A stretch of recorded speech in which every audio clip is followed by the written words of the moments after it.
Mitra, you deal with all sorts of people and clients.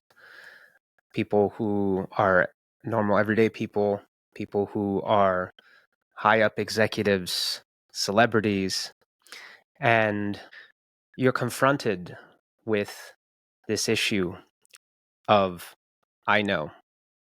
You are here to serve and to help these people, and sometimes what you recognize is the issue between you being able to help them or even them being able to help themselves is this issue of I know. Let's open this up because the I know can be a big interference to our personal and spiritual growth. First, let's create some context about what this I know means and when is it an interference for people. Why don't you start with that? Sure. So we live in a time, we live in times, because it's not just now, that we have access to wisdom, knowledge that only selected people did a few centuries ago. And that's an amazing thing. I now know things that Rumi knew, Einstein thought about, and Shakespeare pondered. That's great, doesn't it? It sounds really good. It sounds fantastic. It is great until it's not, because when I hear something, when I'm exposed something, or when I even learn about something, that gives me an illusion or a feeling that I am good in that area. So if you mention it, let's say I've been reading about, I don't know, something that was new to me. When you mention it, I immediately say, oh yeah, I know. And that is the death of my curiosity, because my mind believes that it knows. And the moment I believe I know, my mind is closed. In fact, I would like to stop you and express my opinion and make sure you know that I know, and so that we're equal in that area, you see. And because mind is always about, the ranks and more and less and better and all of that. And that really is the death of my curiosity, and hence the death of my learning and progress. So to my experience, from what I see, this knowing, if it doesn't take us to a deeper place, and I have a hierarchy for when we learn. I divide them into identification, comprehension, and realization. And when we mix these up, because you just were talking about something, some research that that you're working on. Okay. I learned about that. So that's identification, because that's all I know. I just learned about it. You told me. And if I hear it in a party, I say, yeah, I know my friend is involved in that. Right. But that was just identification. I'm not involved enough. I haven't experienced it enough to comprehend it, which is at the mind level. So identification is at the physical level, usually at the vocabulary level. Okay. I know what that terminology means. And then I comprehend it. I get more involved. I maybe become part of the research you're doing. And then now I comprehend it. Okay. At best, I comprehend it. But if I applied what you taught me in this process and brought it into my life and made it a part of my life, made it part of my living. It doesn't mean that I'm perfect at it and I'm really good, but it means that it's part of my everyday life. I've applied it. I realized it. It's a very good word, realization. I've made it real in my life. Then that's the real understanding and knowing that we're talking about. But the problem is, if I got stuck at realization or comprehension, I close the door, I will never get to realization. Let's bring up a common example of something that people will typically say, yeah, I already know that. But more often than not, it's not embodied, it's not fully realized. So a couple examples that come to my mind is one, this is a big one, is that it's not personal. Nothing the other person does really has anything to do with you. Mm-hmm. It's really their own stuff that's being projected onto you. Mm-hmm. And your reaction to them has nothing to do with them, right? So I know that. Mhm. I already know. I know it's not personal, but so that's one example. Would you say that's a good example for us to work with? That's a great example Yeah. because that shows a lot of other things and there are a lot of consequences to that. So let's go. Tell me more. Okay. So let's first understand this I know. What is it? It's the mind, right? The mind is saying, yeah, yeah, I know. I get that. I've heard that. I Yes. intellectually I understand it. They Mhm. have their own history, their own drama, their own trauma, and it has nothing to do with me. And but I'm still triggered. Yes. So you know it, but you haven't fully realized it. Because if it was fully realized, then one would not react to Yes. the other person. They would respond in a different way. So let's first understand what is the purpose of the I know and the mind saying I know that, Mhm. right? My interpretation is that it's kind of a protective mechanism. The mind does not want to take full responsibility for what is being experienced, for the inner experience, and the mind doesn't want to have to do the work of actually going in and feeling whatever that is causing that trigger, usually some form of pain, right? Inner pain, emotional pain. So the mind will say, yeah, yeah, yeah, I know that, and wants to move on. But in order to truly realize it, we have to be willing to look within and to feel our pain and to feel the emotions and to ask the questions, to point to the questions and to point the focus inward, not outward. And I think part of, if you think about what is the job of our rational mind, I'm not talking about the higher mind, I'm talking about rational mind. The job of it is to keep us safe. Okay. So it wants, just think about that word. If I want to be safe in relationship with you, I also want to win, huh? Because safe means like there's a attack and a defense. And so I want to win. But mind realizes, like as we're talking, I don't need to protect myself. I don't think you get up and hit me. But I do believe at the mind level, at the rational mind level, that you may be wanting to win.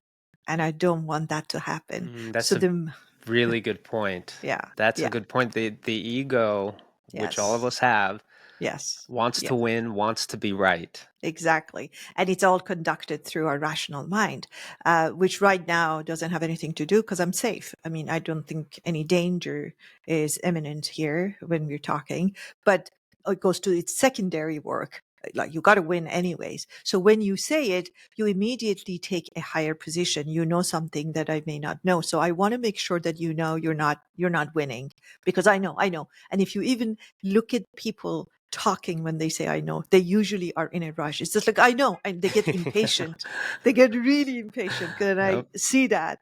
And it's like I don't say it. I already know. Don't think you know something I don't know. That's the Mm-hmm. message. Mm-hmm. I do know. I know as well as you do, maybe even better. And if I can find a way to up this, up that, what you just said, I do it because I want to make sure. No, not I. My rational mind wants to make sure that I win and I'm in a higher, because rational mind is into ranking, into winning, into defending. All of them are from the same family.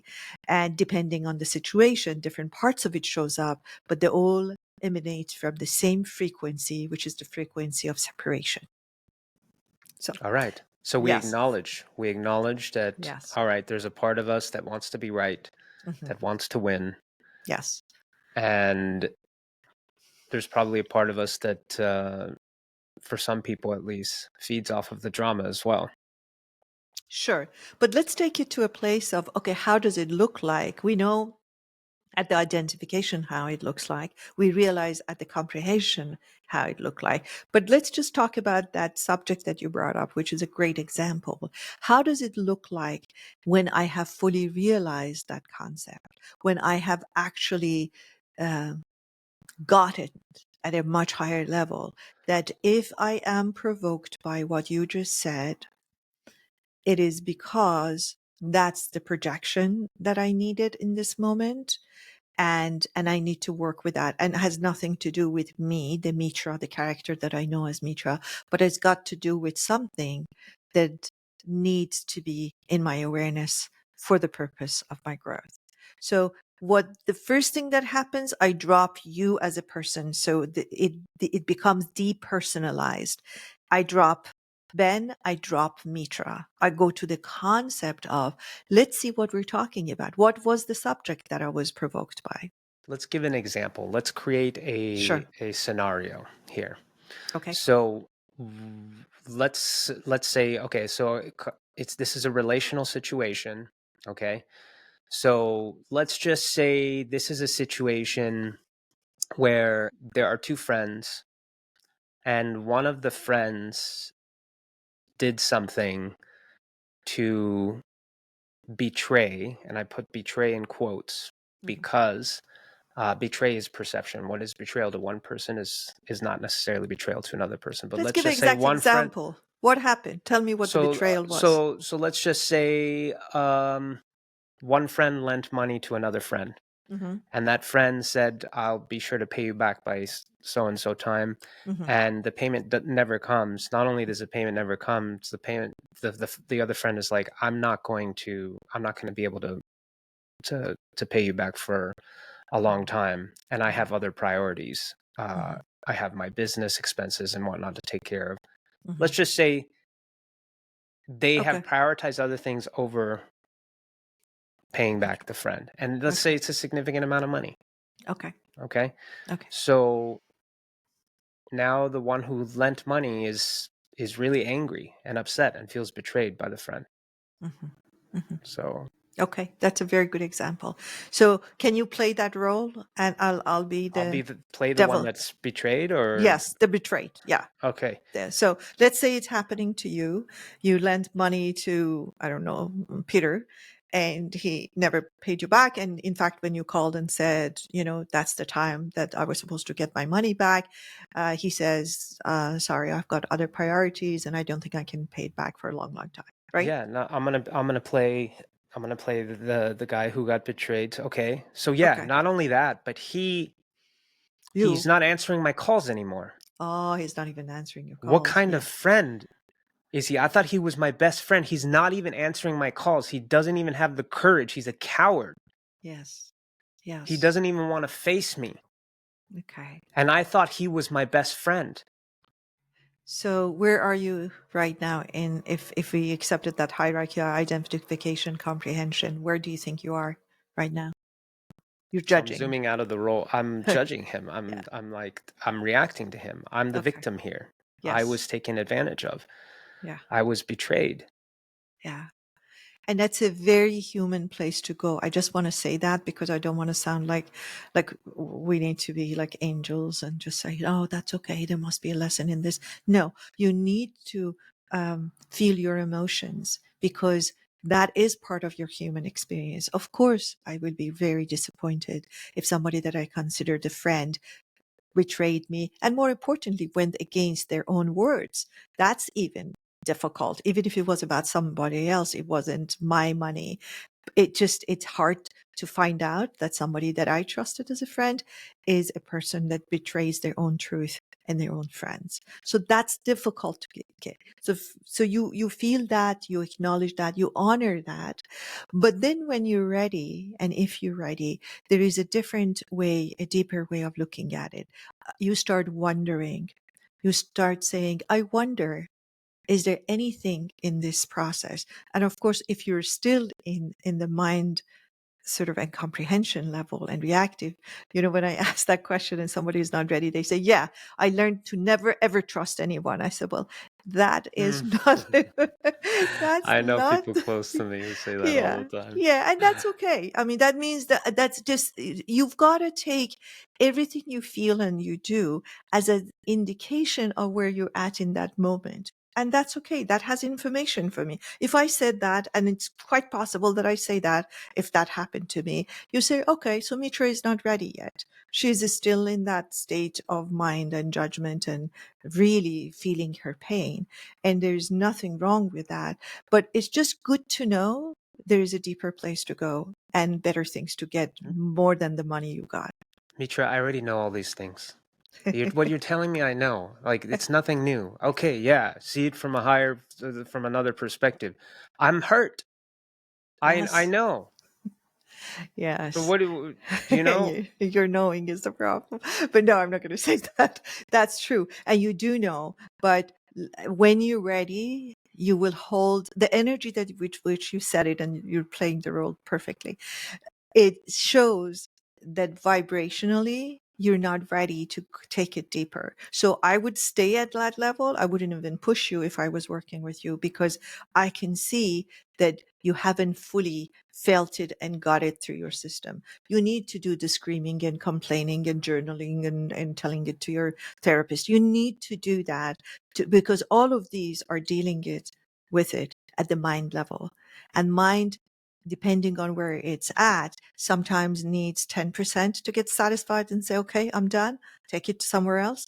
Sometimes it needs to get 100% in order to saturate itself and feel satisfied with, okay, I said it.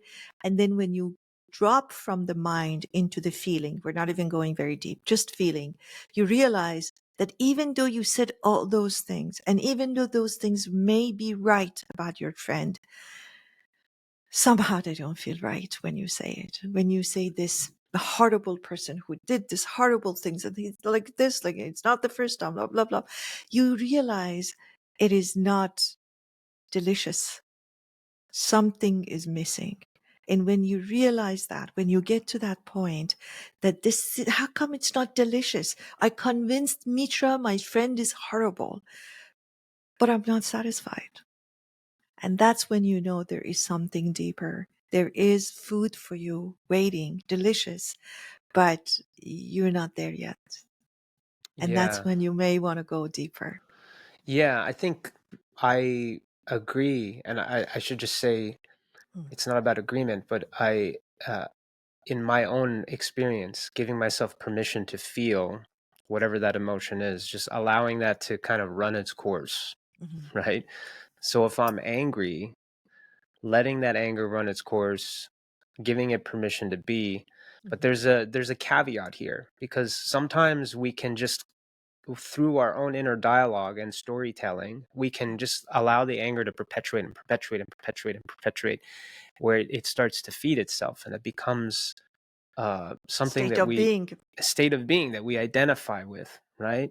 Mhm, So there's a difference between giving ourselves permission to feel the emotion for what it is, the emotion in and of itself for what mhm, it is, anger in this situation, and then feeling the emotion and then adding stories to the emotion, which causes it to amplify and perpetuate. Okay, because it can be endless. It can be endless. I've seen it happen, you yeah. know. So acknowledging that, right, that the truth is that we're creating our own inner experience. So the story that we're telling ourselves about it is going to impact our inner experience.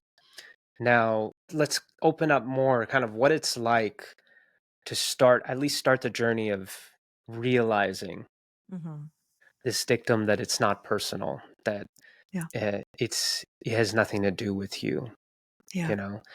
So one is, recognizing that, maybe even asking the question. For me, I'll just explain what I do. I ask, what is really happening within me? What is it about this that bothers me so much? Yes, this person betrayed me. Yes, I feel that. I feel that. I understand that. What is underneath that? What is it within me, within my experience, in my life, that it hurts so bad? And oftentimes what I realize is that, wow, this reminds me of a previous time. Actually, two or three other previous times where something similar happened. Mm, And I begin to realize, oh, this is actually a pattern yeah. in my life. And it's not like, it's not the same person, different people, Mhm, different situations, same feeling, same experience. My God, what is that? What if, yeah. if it's a pattern, with different people, different situations, then maybe it's something within me that I am creating. Well, then what would it be within me? Why, or what is causing me to Yeah. do this? And you know, then we begin to turn more and more inward and Yeah. stop pointing outward. And that's when we begin the journey of realizing the truth that not only does it not have anything to do with me, right, what they did, but that what they did is actually teaching me. What they did is helping me face something within me that I previously didn't have the courage to face directly. What they did is brought this thing to the surface that was hiding underneath so that I can once and for all let it go or Mhm. work through it or heal it, whatever it is. I want to suggest a shortcut here. Mm. A shortcut is, and I want to remember to say something about the first part of this experience, but we're in the middle of this. Let me say this. So I would ask you, if I was working with you, what was it that you felt your friend did? And you used the word betrayal. Okay. Mm. That's the easiest and shortest path to getting it to the deeper place. What do I think this person has done or this situation has done to me? And that was great that you also found a pattern. But let's say that was it. And then I would turn the question and I ask, where am I betraying me? Ooh, yeah. Hmm? Oh, that's a good one. That's a really good one. Where am so find the problem. How am I betraying myself? And you Because, just said there was a pattern. So if you know that's a pattern and you didn't do anything about it, right? Then you were betraying you. I know if I do this, I'm going to be harmed by you. Yet I put myself in harm's way. So who's betraying who? Are you betraying me? Or am I betraying me with all the knowledge and experience and access that I have to myself? yeah. Okay. Yeah. Because that's the other truth is that we're all mirrors for each other, and that's what you're pointing to, right? Yes. That's another one of those. I know, we're all mirrors of each other. Everybody knows, but like, let's see who lives it. But that's a really powerful question. Yes. Just being honestly asking yourself, how am I Yes. betraying myself? Maybe I'm not, but Maybe I'm not, but there's a good chance that if there's a pattern and reoccurrence of something that I call the same thing, that is what's happening. And I also wanted to say something about the first stage where I'm feeling my emotions and I'm really angry and I'm going into the judgmental world that I'm in my mind, which is, by the way, fine. It's a place to visit, not a place to stay. It's important that you give it a time. So I differentiate between venting and complaining, and it's just the selection of words. Venting to me has an agenda that say it to get it out of my system so I can move forward. Complaining is a state of being. I'm just like, every time you say, I was like, somebody did something wrong and the weather is bad and okay, and so that's a state, but venting is a stage. I'm just saying something to get it out of my system. So let me vent. Let me tell you, I'm really disappointed. I'm really disappointed. I can't believe it. I'm not going to, let me say it, but there's an end to it and there's a purpose to it. I'm getting it out of my system, which is very good. yeah. But if I keep it in my system, then I start exactly what you said, start believing it and making it state of being. So I think we got to a good place. And I want to give one example of my own personal experience because these are all like, hypothetical and it's good to bring it to reality. I was driving on a freeway and I was hit by two cars, meaning one car hit another car and the car behind me hit me on the freeway with a very, very high speed. And my whole body went into a, shock and pain. This was in 2014. And and of course after the pain and all of those things that I was doing, and I said they hurt. I heard myself to tell the physical therapist that I was working with me. uh, she asked what happened. I said they just hurt my body all over. And then I thought, oh, that stayed with me. I said, what am I doing to my body that is hurting me all over? Mm. And that was such a turning point. You may not believe this. I was not paying much attention to my body. I was so, and this sounds good, but it's not. I was so in my spiritual world that I just thought like, body will just like tug along somehow. I thought like it was lower of me or not good of me to pay too much attention to my body. And I wasn't. And these two young men who hit my car very harshly taught me that I am also treating my body harshly. Amen. And that was an amazing turnaround for me where I started paying more attention to my aging body, which was very timely and very helpful. So that's what I mean when you turn it around, and it's not about blame. It is not about fault. It's not about bad and good. It's about what is the topic here and how this topic is playing in my inner world that has shown so vividly in my outer world. Yeah. Thank you for sharing. Until next time, Mitra. Take care. Thank you so much for tuning in today. For a list of the links and other resources referenced in this episode, check out the podcast description. If you're benefiting from our podcast, we'd love if you could help us reach more people by subscribing. Your support means the world to us.